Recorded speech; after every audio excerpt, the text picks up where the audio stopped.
everybody. Welcome to the Hallmarkies podcast. And we are really excited today. We are here with a bonus episode of the podcast. We are talking about the latest rom-coms on the exclamation point channel. And it's going to be a lot of fun. These are a little bit more spicy. So if you don't like any of that talk, probably not the episode to listen to. We've got tons of content, tons of things to listen to. So if it's not your cup of tea, and I am Don't Get Rachel Wagner, and Mitu is here. Hi, thanks for having me. Yes. So you are the host of the co-host of the Pilot podcast. And I thought it would be fun before we dive into these three movies, if you shared maybe a hot tip, something you've been watching that you've been covering. You cover the pilots of new shows. And so why don't you tell us maybe something that you watched that you thought was pretty good? For sure. At the Pilot Podcast, we watch all the streaming and broadcast pilot episodes to save you some time and tell you what we're into. And hopefully that helps you narrow some things down for yourself. And a couple that have really stuck out to us is in the procedural world, Will Trent is a standout. And then in the animated world, if you're into that, or even if you're not, Moon Girl and Devil Dinosaur on Disney Plus is so lovely and maybe one of my favorite shows I've started this year. That's really cool because I got contacted and sent the screeners for that, but I haven't had a chance to watch it. So that's good to know that you enjoyed it. Yeah, it's really, really good. I still haven't finished it because I've just been so busy. But of course, I love the the third season of the All Creatures Great and Small. This is on PBS. It's so good. And it's in their Masterpiece, Masterpiece Theater that they do. Mm-hmm. And it's really good about a veterinarian in like the Yorkshire, England in like 1910s. And it's so charming, so well done, so well acted, great story. And so I highly recommend that. It's my favorite thing that I've seen as far as television this last year. So nice. Anyway, so we are talking about these three movies from E, and I was really intrigued by these three movies because I thought it was a fun opportunity to see another voice to kind of take on the movie of the week, the TV movie formula, and maybe give us a little bit more spice. And just a sort of a new take on what we get from Hallmark, from Lifetime, from the other brands. And so what did you think going into it? Were you excited about these three movies? I was certainly excited. I love the idea of a spicy take on these stories. And I think that there is just greater and greater recognition of the popularity of romance as a genre. And so a lot of these movies, of course, follow the classic tropes of accidentally marrying someone, of trying to find a partner and then falling in love with someone else. And of course, the like broad royal genre of it all. And so I thought it was cool to just see a rom-com book come to life. Overall, how did you feel about these three episodes? You think it was a good effort from E in this genre? Yes, I think that it was a lovely effort. It makes me excited to see more movies from them, especially in this world of romantic movies, rom-coms, and I think our notes are pretty aligned. I had an opportunity to peek at yours, and I think one lags a bit behind the rest, but otherwise, they're really solid. Yeah, I enjoyed 2 out of 3. One wasn't my cup of tea, but yeah, I would say it's a good start. Keep going, and it's just nice to have another player in this field and doing something a little bit different than you see from Hallmark. Yeah. Yeah, you sometimes see the more racy stuff from Lifetime, but they usually don't make rom-coms during the year. They make their thrillers and biopics and things like that. But it's not till the Christmas season that they do the rom-coms. And then sometimes from Netflix, you'll get like a little bit more of a racy, racy rom-com. But it's pretty rare. So it was fun to see this kind of template and this formula put through with like a little bit more spice. So I enjoyed that. I also really liked the fact that all three movies had, I think, pretty approachable leads. They were all, I'm not going to say normal looking because that's rude, but They were people I could relate to. They weren't cast with supermodels. Is that fair? Yeah, I think it's fair to say that they did a really great job casting people that feel like the folks watching these movies. Yes, that's a good way to say it. Yeah, I liked that. So let's dive in. Let's talk about the first one. It's called "Why Can't My Life Be a Rom-Com?" Stars M. Hain, Marky Tarasic, and Warren Lee, and with Cecilia Deakin and Aaron Buchholz in the roles. And I thought that they did a good job with, again, the casting of M playing Eliza. I thought she was a real girl next door charm to her. I think so too. I think that she was very funny and very charming. Mm-hmm. And I think it's very easy in a movie when a lead centers their personality around something for that to be annoying. Mm-hmm. Like she pretty much centers her personality around this love of rom-coms and desire to exist in one. The movie's literally called Why Can't My Life Be a Rom-Com? Yeah. And you would think that that would lead to sort of being like annoyed with the lead. And I was maybe annoyed with some of the choices she made at some people's Mm-hmm. expenses, but the character herself was really lovely and I couldn't help but root for her. Yeah. Yeah, the plot is Eliza Sloan seems to be living the life of her dreams until her boyfriend breaks her heart and she doesn't get a promotion. In the Hamptons, she decides to start from scratch. And one thing is I felt so they have this guidebook from like the 1960s, I think it is. And Yes. I think they could have used that more. Like there could have been more old-fashioned advice that they try. And it could have been funny. Like I remember seeing in an old newspaper clip on how to get a man from like the 1950s. And one of the things was to get lost in a football game. And then they had a and at Sorry. first I was thinking like, how do you get lost? There's like the field and the seats, but I guess they were Yeah. meaning like not understand the rules of the game and like Oh. ask a guy like what's going on, whatever. I Um truly pictured you walking up and down the stands of a football game being like, have you seen my mother? Please. And then the another one that was funny is they said get a job at like a fish and tackle store. And I'm like, wow, Whoa. that's like going deep undercover. I feel like, But also, what about like smelling like fish and tackle? yeah, Is that not a concern? yeah. I mean, I guess it is mainly guys who go fishing, but I don't know. I feel like that is really committed to finding a guy. I don't know. Not that committed. I've been out of the game for a few years, And I but mean, how I can my confidently say I do not advise a fish and tackle approach. I mean, I feel like it would be hard to get your like flirt on when you're like giving people worms and stuff. Like that just doesn't seem that sexy to me. No. Maybe it helps in the sense that I would need to be rescued, like in every sense, mentally, physically, emotionally. Someone would have to rip me away from Yeah. there and So take me to a better life. you find some guy who's there to like get along.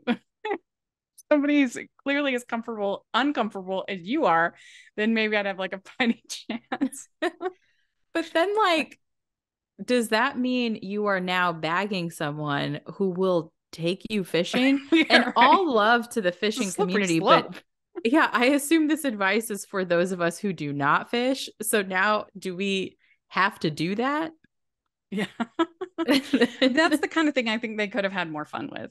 There I really agree. wasn't that much of like the old fashioned advice. Like I remember one of my old teachers at church would say to me that you got to go and study in the law library. That's how you're going to meet a man. And Oh, because there's a law school at my college. And I'm not going to lie and say I didn't try it. It was unsuccessful. no. But I, I I just think stuff like that, they could have had more fun with it. There really wasn't that much advice from the book. I read in an old diet book that they mentioned on this podcast called Maintenance Phase that talks about like the silliness of the wellness industry. Uh-huh. And one of these diet books, the diet was like to be a trim young woman, it was like vodka for breakfast, vodka and a boiled egg for lunch, vodka and a boiled piece of fish for dinner. And I just was like, how wasted were the thin women of the 1960s? Yeah, Like, my that's goodness. really fun. So you get like sloshed every day. Yes. Every day you might get, a little boiled egg, a little half cup of vegetables, but the core of every good food pyramid is a nice cup of vodka. That is really funny. Yeah, But I mean, that would have been fun to see in this. Not necessarily Eliza and Sophia just getting wasted all day in pursuit of a diet, but I agree. mhm. There's such fun stuff to play with there. Yeah, like it would have been fun. I mean, I guess they had like I feel like the only real one they tried was the pretending to drown. Yes. And when Eliza went to dinner or lunch with Rich's family, and it Mm-hmm. was something like you have to be interested but not interesting, Mm-hmm. and she attempted for a little bit, just fawning over him and speaking to zero of her own interests or Mm, pursuits. yeah. Now, one thing I wonder about is, do we feel like she was unfair to Rich? Did she string him along? Did she use him?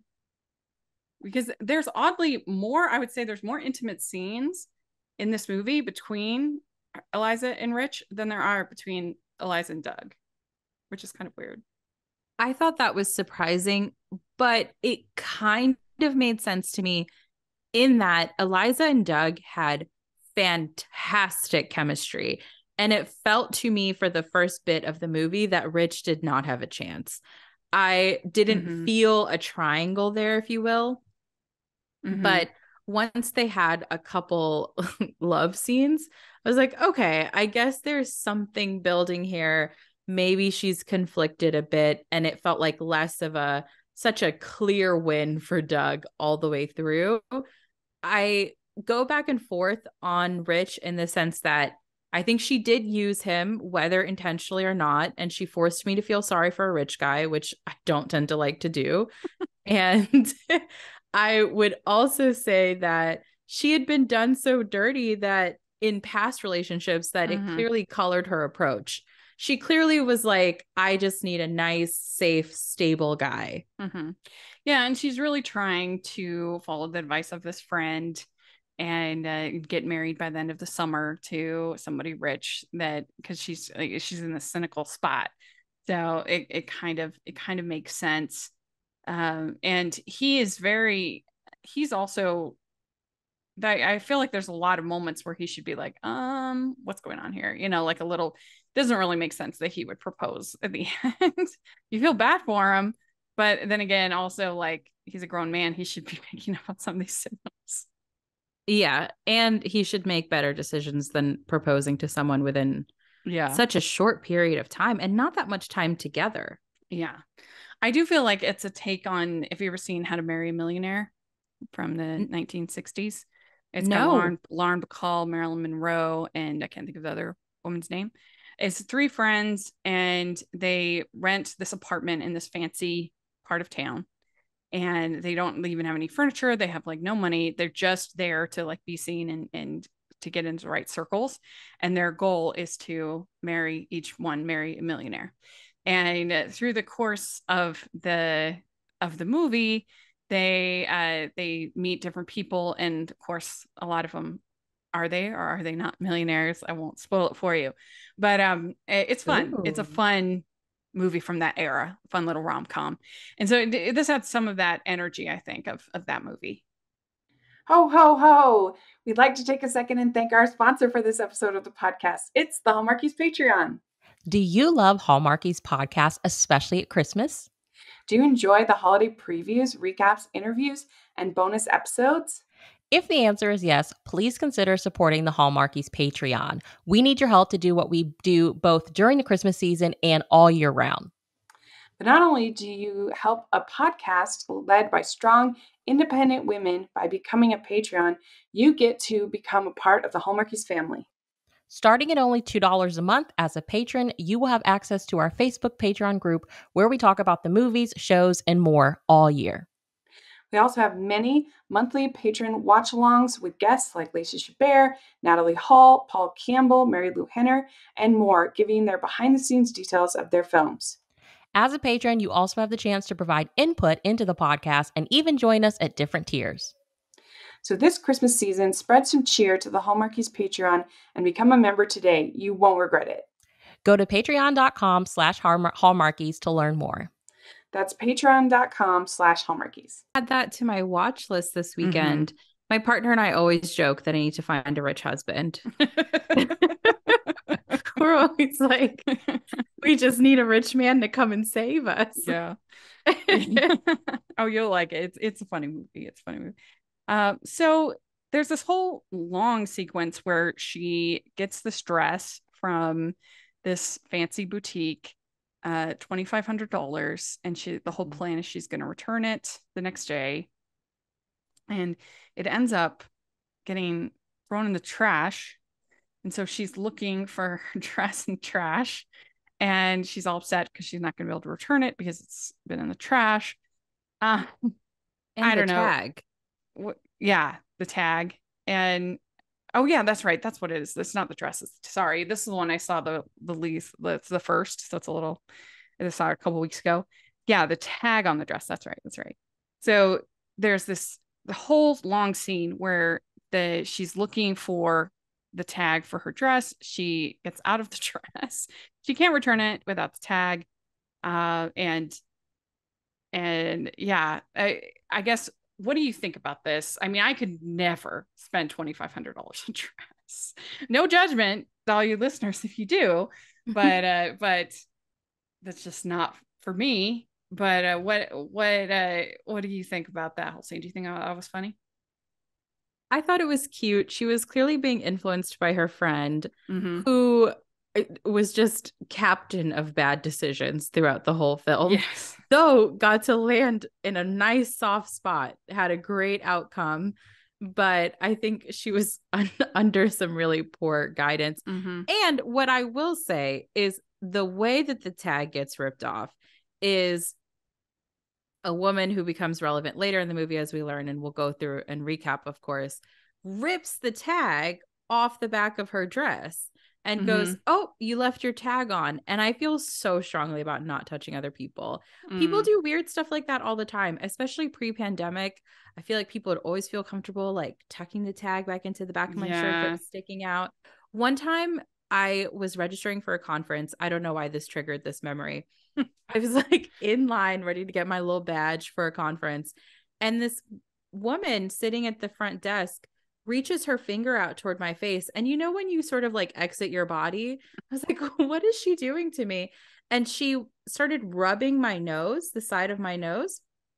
And she was like, "Oh, she goes, you had a little sunscreen. You hadn't rubbed it all the way." And I was just so shocked. She rubbed it into my skin. And so maybe it was not that extreme, but I just don't think you touch like people. Boundaries.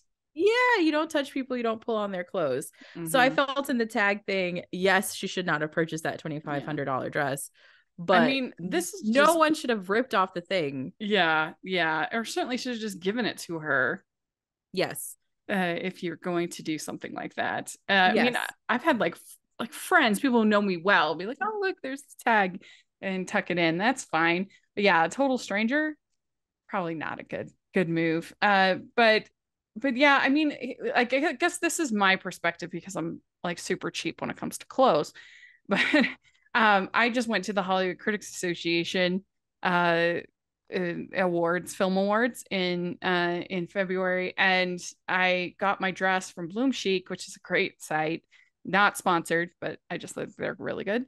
And yes. I got my dress for the event for $37.40. Ooh, not bad. Plus shipping. But I was very excited about that.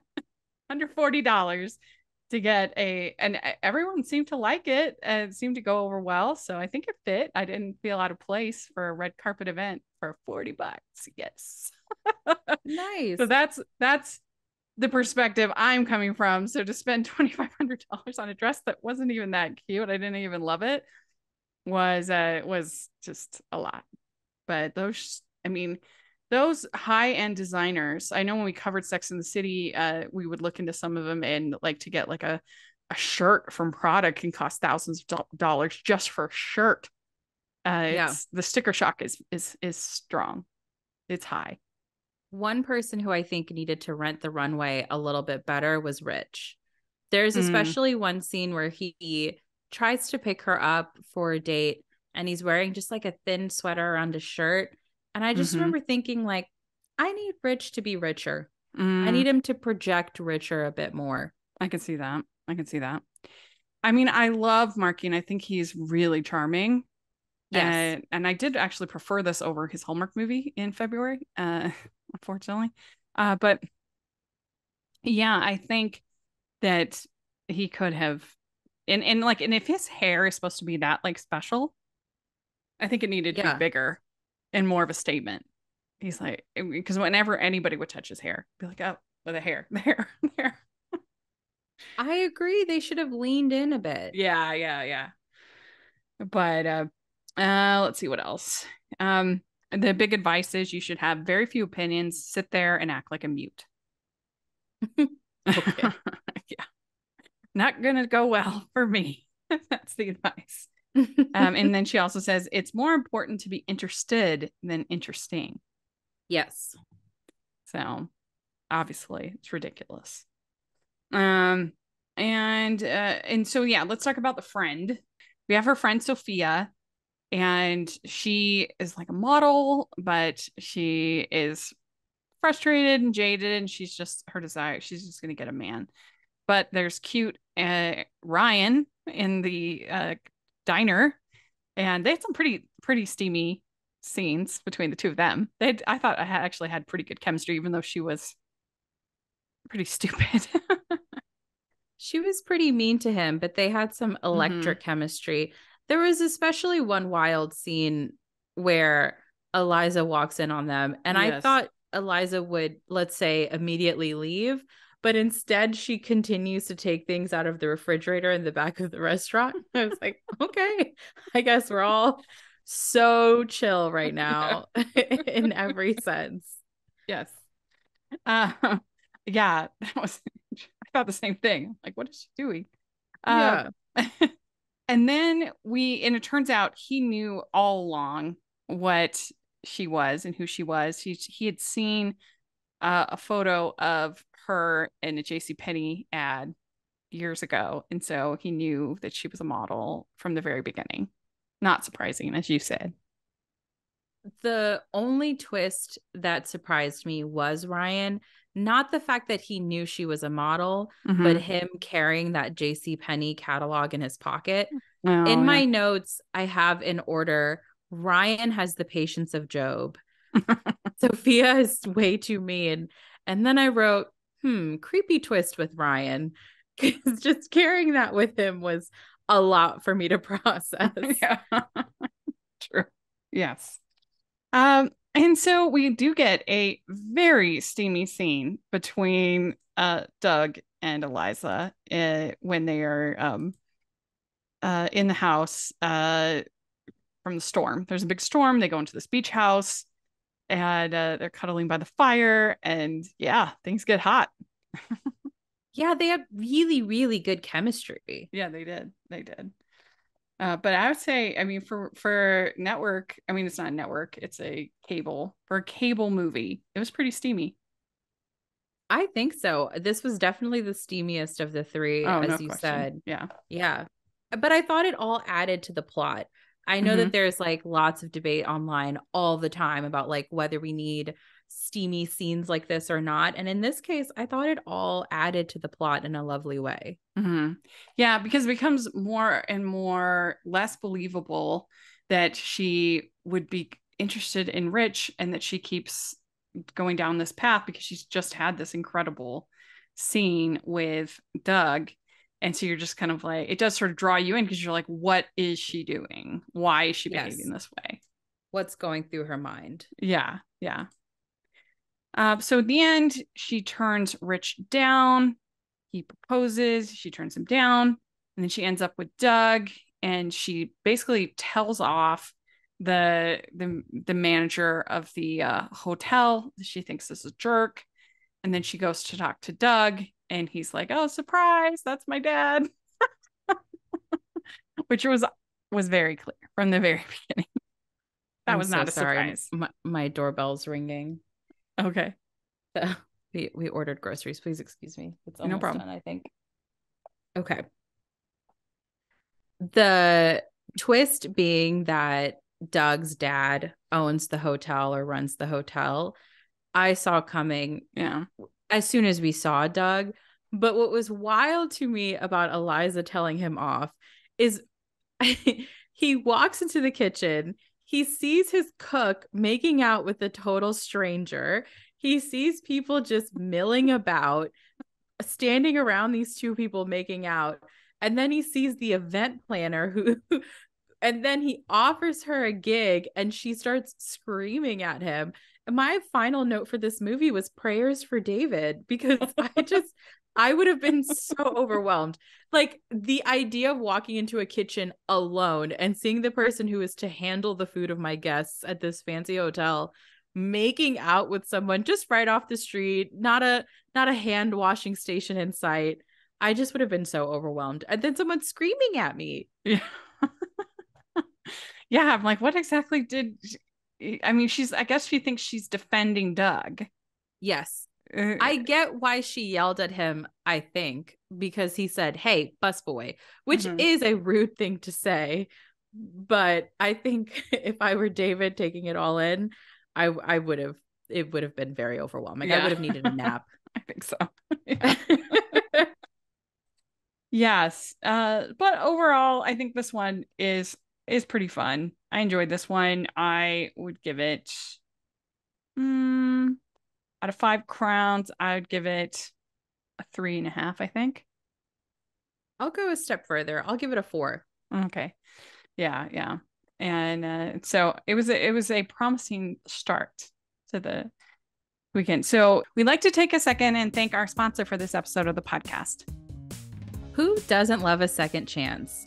New this March from best-selling author Melody Carlson is Second Time Around, A sweet story that Publisher Weekly calls perfect for fans of clean romance. When empty nester Mallory Farrell inherits a rundown tourist shop, she never expects to rediscover her love for the funky coastal Oregon town or her now widowed teenage crush. With his help, she may just be able to renovate the shabby shop and her lackluster love life. Buy Second Time Around today at bakerbookhouse.com to get 30% off and free U.S. shipping. That's bakerbookhouse.com. We had Royal Rendezvous. And this one, a chef from East LA received an invitation to a manor in Ireland to cook for a royal banquet that was planned by a lord to convince his grandmother to sell their home. So, and this stars Isabella Gomez, Ronan Rafferty, and Rory O'Connor. So overall, what did you think about this one?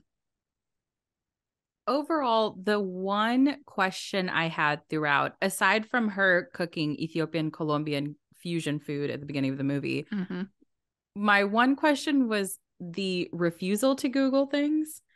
Like showing up to Ireland, just vibes, not knowing who's there, what she's supposed to be doing. I think that part of these movies is just always so fun and funny and very incongruous with, like, at least in my personality, I would have had like a book of everyone's faces and a Facebook, if you will, and like a menu in mind. Especially if she's thinking of writing a book, a cookbook. Like you think, Yes. especially then she would have all the notes and the research and everything. And a note that I wrote maybe 4 or 5 times in different places in my notes was, where are her chef clothes? Where are her chef clothes? That's Where is true. her chef fit, in all caps? I mean, I guess because she is like a food truck chef, she probably doesn't have that kind of thing.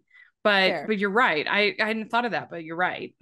She never, if you're going to be preparing this big banquet and everything, you would think that she'd have something like that. In jeans and a nice top. Mm-hmm. Yeah. And have her hair up. I always hate that in Yeah.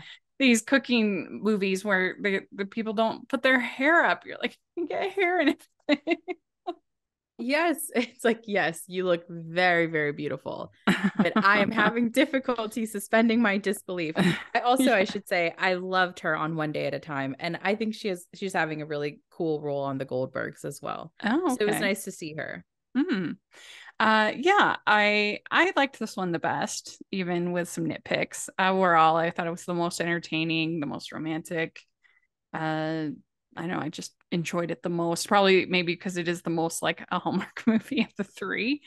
But yeah, I it really only has one steamy scene at the very beginning when she's remembering their tryst that they had together. There's Yes. a steamy scene, but other than that, it's a pretty close to a Hallmark movie, I would say. Yes. I love that romantic novel trope of like, I went on a date or I had a one night stand and now he's my boss. Yeah. And I thought it was very funny to see here. Yeah. And they did have, I guess, the scene in the hot tub, but it was really just kissing. So it was fun, but not too steamy. But evidently she shakes people's hands like very vigorously. She doesn't seem to have like social cues as far as like people that are uncomfortable with that. True. Yeah. I personally do not like shaking hands. Oh yeah. I It's mean, so gross. yeah. I mean, I guess every contact is gross now with after COVID, but I'm not a hugger. I'm fine with shaking hands, but I've never even before COVID, I've never been like a huge hugger. But I have to admit, after a while with COVID, I did kind of miss it. Like I miss hugging people. Yeah. But we also so there's Rory the butler. Hmm. And at first I was a little bit confused about his role because he seemed kind of young to be the head butler. Like usually in these shows, like the butler's a little bit older.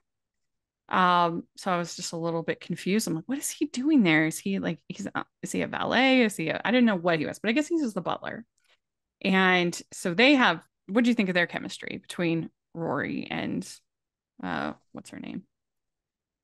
Catalina. Yes. What do you think?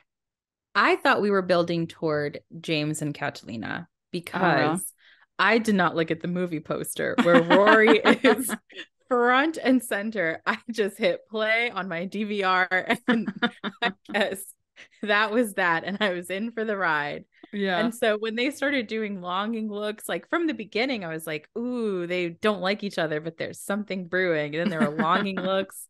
And then I was like, oh, I think it's Rory. Because initially I thought Rory and Sorsha were going to be a thing. But Oh, then then obviously for the dad. Sorsha had her own bigger fish to nab. Yeah, to take it back to the bait and Friends. tackle of it all. Yeah, yeah. And then we have this whole scene where she makes high tea for the Duchess. She wears the fascinator and the dress. She looked beautiful. But I don't feel like she would slurp her tea. That felt like I feel like everybody has a little bit more social awareness than that.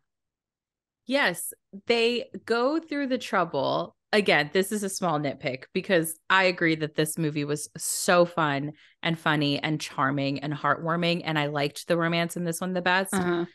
They go through the trouble of her zooming in, painstakingly watching how other people are drinking tea. Where do they put their spoon? How do they Mhm. lift the cup? What does the sip look like? And so for her big moment to then just chuck it up to her face with the plate and slurp it, I was like, I don't know. Then why did we just spend 2 minutes zooming in on different people's hands at the table? Yeah, it made no sense. I didn't Uh, get that. yeah, yeah, yeah.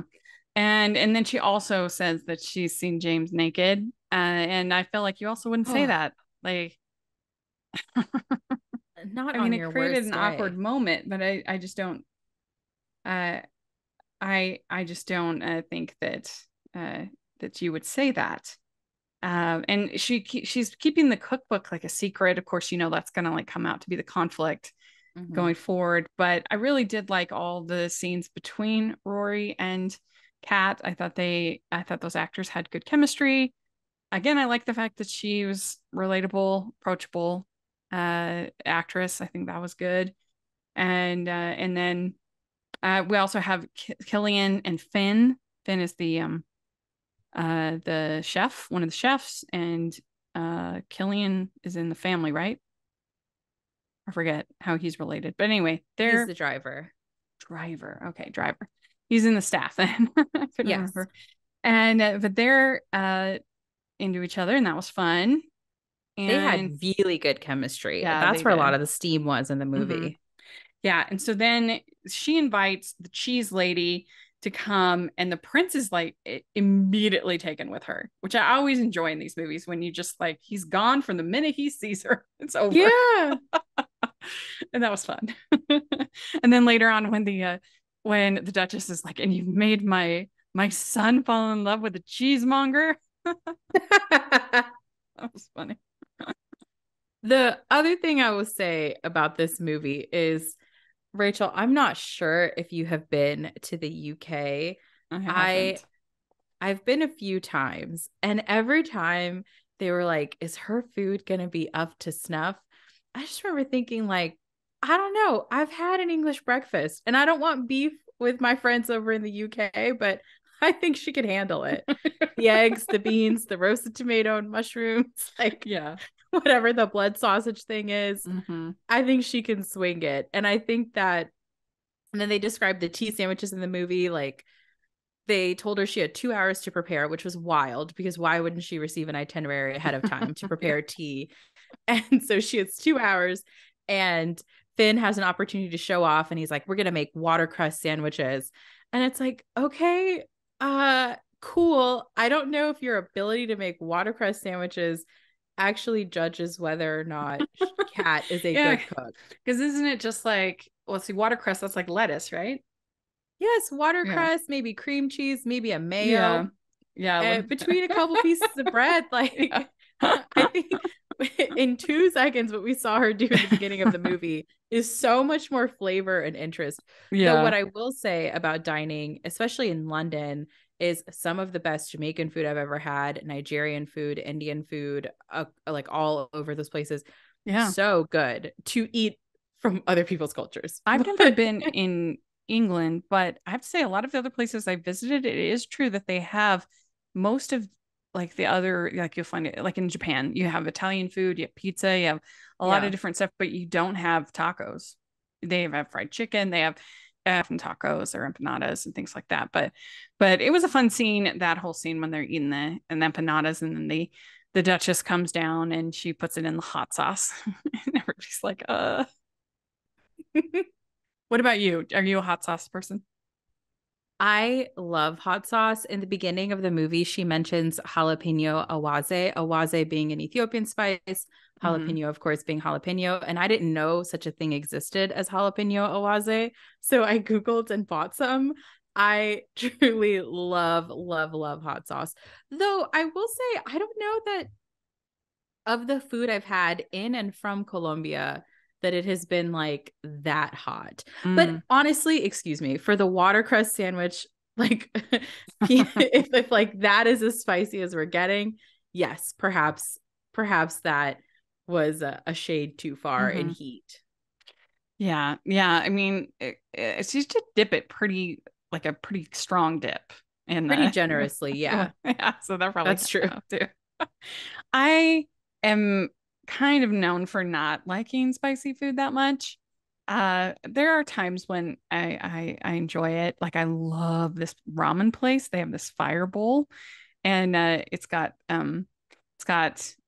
pork belly and noodles, and oh, it's so good. Yeah, normally I don't love like the super spicy or mouth's on fire because I also get really bad heartburn. And Mm. so if I have something too spicy, it'll make me feel bad.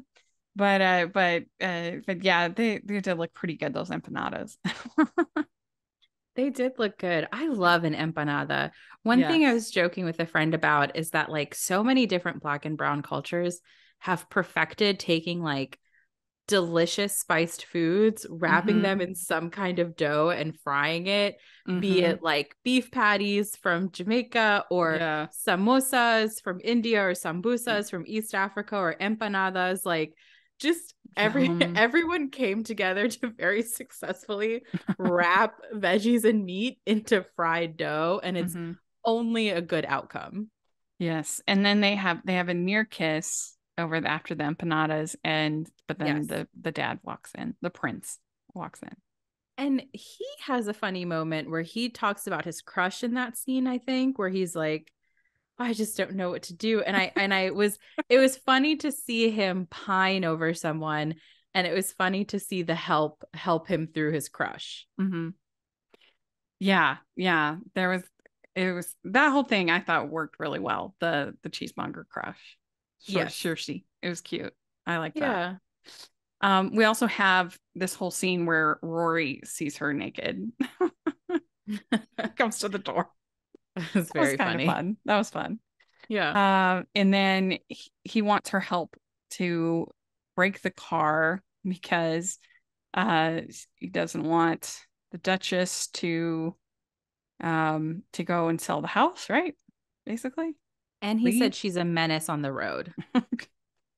Yes. And then you have the dance, and she has a yellow dress and she dances with Rory, and then the prince dances with the cheese lady. And that was fun. I enjoyed that. And Finn and Killian came too, and they were very good dancers. They had the best chemistry of all the couples. Yeah, they did. We didn't get to see that much of them, but they did. So then there's all of this hullabaloo because the royals think that she's writing a tell-all book. They have this email that she wrote about them being snobs at the beginning of the trip. And so, Rory's outraged. The banquet's off. It's a disaster. So, and she should have just said, writing a cookbook. I'm not writing a tell-all. Yeah, but I'm writing a cookbook and you're all really hard to get used to, which is why I sent an email complaining about you to my manager. Yeah, and that was on like day one. Yeah. And so I did think it was classic Hallmark movie when her kind of big response to all this is, okay, then I need to be the one to plan the town festival. I'm not going to let you down. She's in a foreign country, but yet somehow she ends up planning the town festival. The unroyal banquet. Unroyal banquet. Yes, that's very Hallmarky. So that was fun. And then she tells them that they should open the castle to the public and give tours and things like that. Yes, make the townsfolk think that they have access. Right. Yes, and then she talks to Rory, and he says, "My home is wherever you are." Oh, which was very cute. Very cute. So then they have a big kiss. I also really liked the way that Rory, he kept like sort of gentle touching her hair. It was very sweet, I thought. Like it wasn't quite a kiss, but it was very it was intimate, I think. I thought they had such good chemistry, and I did swoon over their love. And I laughed when Nana said, I don't know when this monarchy turned into a democracy as a reaction to the unroyal banquet, which was a very funny line too. Yeah. So what would you give this one, 1 to 5? I gave the last one a 4, I think. So let's bump this up a little bit to like a 4.25. I think I would give this one a 4. I had a good time with it. Yeah, something like that. We'd like to take a second and thank our sponsor for this episode of the podcast. It's the Hallmarkies merch store. Are you looking for that perfect gift for the postable, hearty, or Hallmarky in your life? What about getting that t-shirt or hoodie that will help you stand out at your next holiday party? Now is the time to check out the Hallmarkies merch store. Full of festive designs by artists like Jessica Miller, Carrie from Hallmark Comics, and more. You can even have more than just shirts, but totes, cell phone cases, notebooks, mugs, and more. And it isn't just Hallmark. We have designs for Anna Green Gables, Man from Snowy River, The Nanny, and more. Every purchase at the merch store goes to help support the podcast and allows us to make the great content you know and love. There are frequent sales, so go to tpublic.com/stores/hallmarkies or see the link in the description.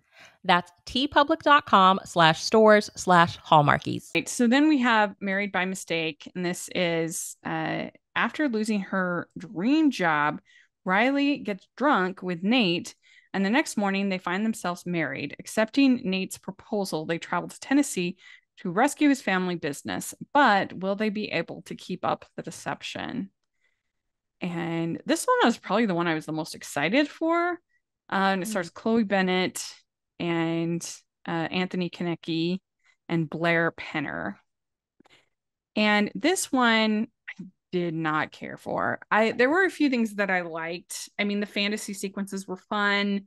I kind of like the fact because most of these movies that where there's this kind of situation, you end up falling in love with the person that you're married to. That's usually the typical thing. So the fact that it didn't happen that way was kind of fun, and the ending was fun. But most of this movie I thought was super boring. Like all the stuff about like the woman with childcare and running the big box store and creating a new business plan, and it was just not interesting to me. It was very boring. Yeah, I think somewhere in my notes, I wrote something like, I don't know how you innovate a big box store. Oh, what's revolutionary about the practices of a big box store? Because they talked about revolutionizing something. Mm-hmm. And then I was like, I'm not in business school. Like, I don't want to think about this stuff. I just want to watch people fall in love and have fun. And I think in this movie, there were, to your point, big moments where I was like excited, let's say, like, love a fake dating / accidentally married trope. Love the fact that she ends up building a relationship with his brother instead. Love the ending of like basically getting to tell some of the people in this family off. But the middle parts, to your point, lagged. They did. Yeah. I did find myself kind of like drifting off, and I had to like bring myself back to attention to watch. Yeah, and this one was definitely the most poorly made of the three. Particularly, there were some bad ADRs where characters' mouths were moving and no words coming out. Particularly, his dad had a scene where, after she has the fantasy scene in the hallway, there's like a whole scene where, again, his mouth is moving, no words coming out, and it looked terrible. So this one was definitely the sloppiest as far as the movie. And I also thought the script was pretty sloppy because uh this meetup that they have, this meet cute in the ice cream uh parlor, there was nothing in that felt like, okay, they've like made some kind of commitment to each other, or they were really that interested in each other. It was just kind of like, oh, I got chocolate, oh, like and they didn't have boba balls here, and I just felt like there was nothing. And I like both these actors, and I really like Anthony Kinecki. He's so charming, but I don't know, I just felt like they're making this seem like they'd practically like made out or something. I mean, she has this fantasy makeout, but not like real. And I don't know, I just thought that it was like the actual interaction was not hardly even a meet cute. Like it was just nothing. And they kept kind of going back to it and like, how could you not tell me that you were married? I'm like, what? You don't tell that to like a total stranger that you just met at the ice cream shop. Like you're not like, oh, I just got married. Blah, blah, blah. Like what? I don't know. I thought it was the script needed work. I've never been to an ice cream parlor, though. I will say I am not a big fan of desserts. BJ, my co-host, is much more the dessert person. But I can pretty confidently say I've never walked into an ice cream parlor like a Jenny's or a Baskin Robbins, and someone else has walked in and gone, I am married to anyone in this room who needs to know. I am married. I've never experienced that, though. Yeah. I might just not be having enough ice cream. Yeah, maybe I'm just doing it wrong. Yeah. Yeah. And yeah, he says, why didn't you tell me you were married? What? That doesn't make any sense. And also like her big personality trait seems to be fainting a lot. Yes, that and not Googling, Yeah. because business school is small. At least Hmm. this is my understanding of the Yeah. fancy business schools that I have heard stories from about Yeah, they I went to have like heard stories Stanford or about from my something. friends. Yes, like if you are at Stanford or any of these elite spots, there's not that many people in your class. We're talking like, I don't know, maybe in the 3 digits at that point. There's no way that you're close friends with someone potentially marrying this person. You're that Hmm. tight that you wouldn't at any point be like, hey, what'd you do before you showed up here? Yeah. Especially if he's like in your peer group.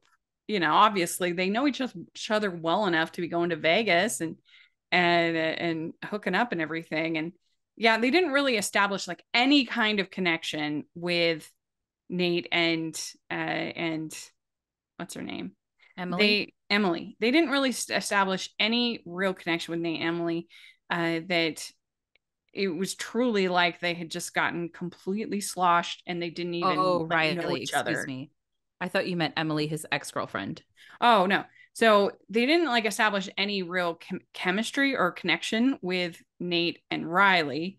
That it was just like they had gotten completely sloshed and were practically strangers, I guess. I don't know. They just had nothing to get us invested in the two of them as a couple. The other thing that confused me is, okay, you don't know what he does for a living or did for a living prior to business school. It never came up in business school, Yeah. the big business his family runs. Right. Cool. I just can't think of someone, and maybe I'm thinking very highly of the business school grads or really anyone in the professional working world. Um, I the mean, idea of showing up to a job and not knowing what the company is, don't you like send tax information ahead of yeah. time? Yeah, I mean, I got an MBA and it wasn't even at a fancy school. It was just a FlexNet, so it was part online, part on campus, and I got to know my fellow students pretty well, even in that I bet situation. you'd know if one of them was the child of like the Yes, Walton family. exactly. Yeah, and I mean, I enjoyed all the fantasy sequences just because I think Anthony Konecki is like super hot, Yeah. but they didn't really come from any place aside from the fact that he was hot because she hadn't really even gotten to know him at all. So I guess you just have to accept it on that like truly superficial level. But I think it could have been more steamy if they'd had like actual conversations. And then when And she'd have these, outside of like talking about business proposals. yes, and then when he takes off his shirt, like at the in the what do you call those? The like little Break room. break room, yeah, break room. It doesn't make any. I mean, I enjoyed it because he's super hot, but it didn't make any sense because Yeah. why would you? I mean, yeah, you got and he clearly had like another shirt because he changed into it in the like in a couple scenes. She fantasizes seeing him in with just the jacket on, and but then she sees him in non-fantasy and it's white. He has a white shirt, so clearly he had another shirt. There's no way that you would like take off your shirt in the middle of the break room. but but I don't I know. It was fun, I guess. I always So, think in these movies that it's always funny when people who may not have worked office jobs, let's say, are mm-hmm. like writing these office Yeah. scenarios where like there is not a moment in which someone could do that. At least in most workplaces, Yeah. I could comfortably say, where it would just be Yeah. accepted and cool Yeah. and no one would have to have a meeting with HR after. Yeah. This is like unless you're in like a Harlequin Yeah. or something, like steamy Harlequin. And then yeah, she makes out when they she kisses Reese and she not makes out, she passes out. She passes out while kissing Reese. And that was like that seemed to be her main like qualification. Her main quirky attribute was fainting a lot. Yes. Though maybe I would be faint too because Nate's family is a nightmare. Reese is lovely. The grandma means well, but is very stressful. And then the Uh-huh. dad and Ted are absurd. Yeah. Yeah. Well, they have the dad have this super young YouTuber girlfriend or wife, whatever. Yeah. And yeah, and he was kind of creepy and weird. And they're like closing down stores by like 10 stores, including the Boise store. And they don't care. Also, what do you think of that with Ted with that like it was the one of the worst wigs I think I've ever seen in my life.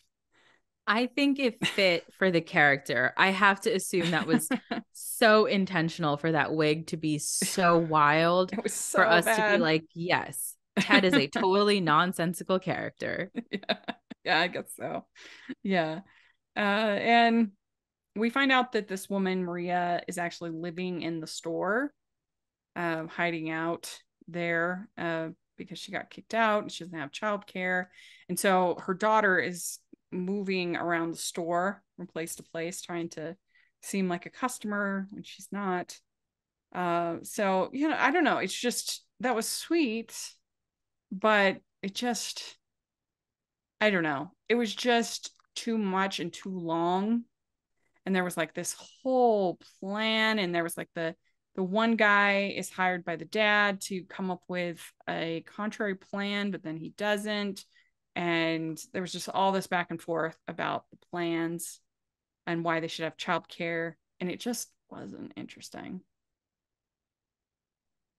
Yes, there was just so many stakes attached to a business proposal. And I thought the plot line centering Maria kind of veered into undercover boss territory. Oh yeah, And it yeah, pulled me out of it a bit in the sense of like, one management program does not solve this larger issue of costs of childcare and the fact that it costs people money at this point to show up to work, especially if yeah. they have kids pending their wages.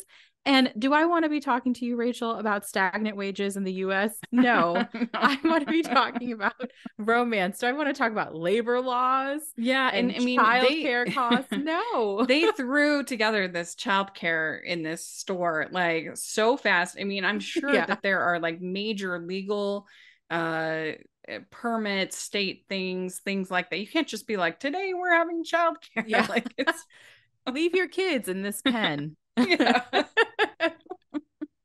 I don't know. It just was boring. And so that was the problem with this movie. And then uh I felt like the ending was I mean I did like the fact that she ended up with Reese.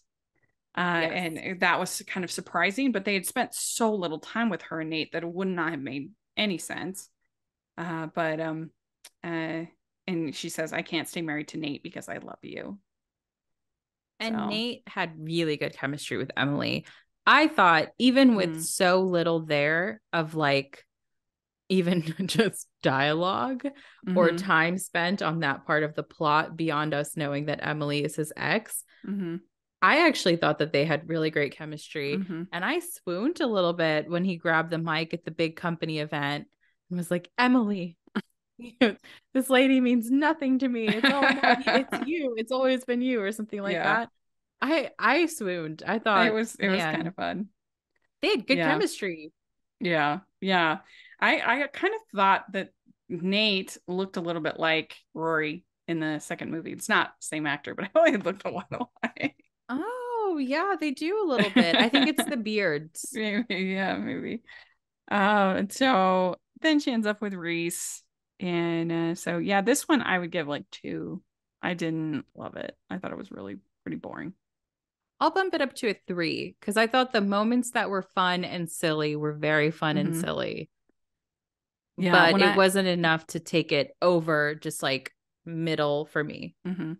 When I'm starting to get, I never do this because I don't think it's right as a critic, but when I'm starting to get real tempted to move up that like to 1.5,